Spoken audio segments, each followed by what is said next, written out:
Take two, January 2nd, my video blog here on Facebook Live. The theme this month is letting go, and I want to start this month by talking about letting go of control, particularly that which we hold in the grip of our hands. What you hold, the way in which you hold your hands and wrists and fingers and so forth, directly impacts how your mind thinks about holding on to things. When you hold your hand, when you hold tight to a grip, then you're holding on tight to a concept in your head. That can work for you or against you. And I'm going to tell you a story today of an example from two extremes. Going back again to the story about how I ended my marriage 4 years ago. So, Ted, my ex-husband, was a master at letting go, and it was evident in how he held his hands. I like to think of a marriage or a relationship as like two hands holding, where you interweave the fingers, and when you take a quick glance, you really can't tell the difference between the one hand and the other. Whose is whose. And one of Ted's favorite pictures was the exact opposite of this. It was the guru, the Indian guru, Nityananda in the picture. If you look at it on my blog, terrylee.com, today's blog, January 2nd, there's a picture of Nityananda, and he's holding his hands like this, and he's looking at them so proud that they're empty and they're open and there's no wrinkles and there's no grip whatsoever. Ted's hands were like that. I was good at holding on the other hand. I was good at holding a grip and holding a pen and holding things and hugging and embracing. Good, bad, neither nor. I pictured our marriage like the two hands interwoven, but gradually over the course of the last several months and years of the marriage, it was like Ted, one by one, let the fingers go until eventually I was holding on and he was pulling away. One of his fingers loosened in the grip when he rallied for separate bedrooms because he wanted to get up at 3 a.m. to meditate. I said no, and instead I got up at 3 a.m. to practice.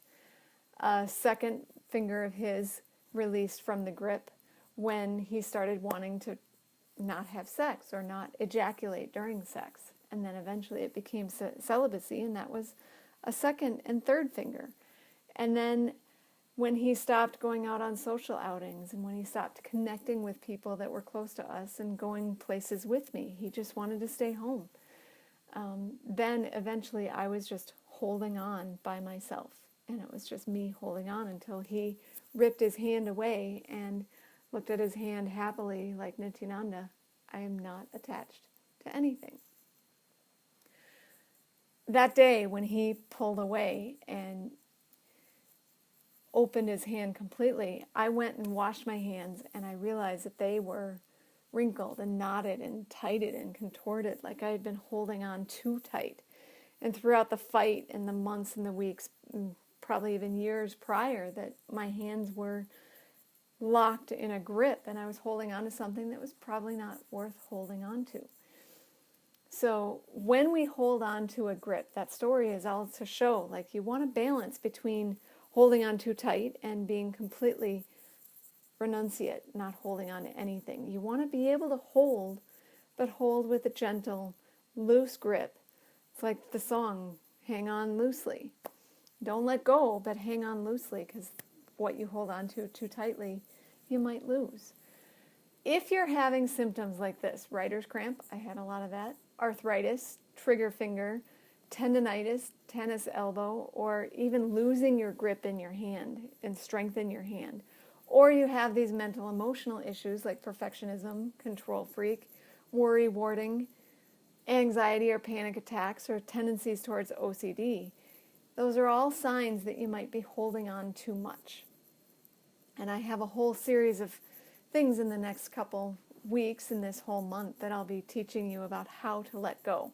But the first is working with your hands and in your grip. If you can't let go in your hands, then your brain and your thought can't let go. So this week's podcast, if you come to my class in Hudson, Wisconsin on Wednesday at 4:30 at Inspiring Actions, the practice there will be about how to hold your hand in yoga practice, and then what to do with your hand throughout your everyday life to get that loose control and letting go of control. And follow my blog. There's going to be a lot more posts and a lot more of these everyday video live little stories about letting go. All leading up to January 25th, I'm going to launch Letting Go online course. And in that online course is all this content and all this information and science and practice and exercise and homework to help you let go. So if there's something specific in your life that you're wanting to let go, especially from 2016 and this past, that you want to move forward and open yourself up to receive and let go of so that you can receive and grip onto something better for yourself, get involved in my community online and get ready for that January 25th course. If you go on my website, terrylee.com, you can sign up on there to pre-register for the course, and you'll get 50% off and early access. So you'll get access to the course prior to January 25th, and you'll get 50% off discount coupon. But you've got to be ready for that. You've got to be pre-registered. So I'll see you tomorrow with more on letting go.